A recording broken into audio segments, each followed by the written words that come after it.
I was the only person in 2014 who said there will be a war in Ukraine.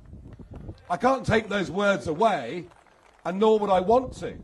The fact that I was more far-sighted than the rest of our political leaders is not something that I'm going to apologise for. And yet this has been turned into Farage makes outrageous statement.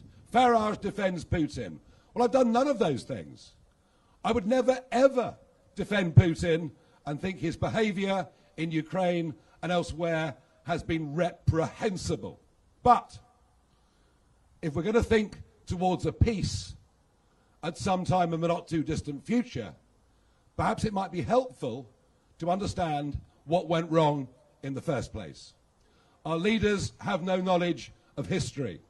Our leaders had no knowledge of Russian psychology. And none of this justifies what he's done. And who knows, he may have done it anyway, but we gave him to give his people a reason for doing so. But no, it's me.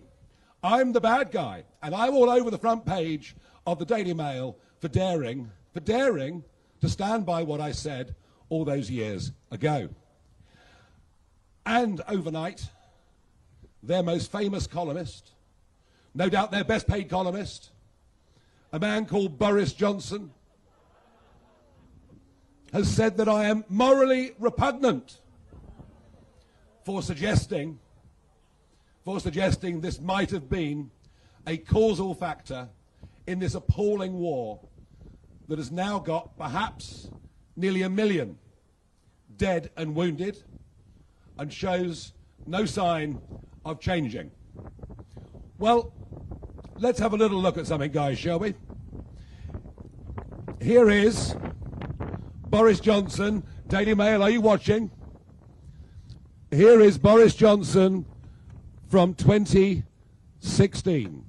This is what Boris said. Boris blames the European Union for war in Ukraine.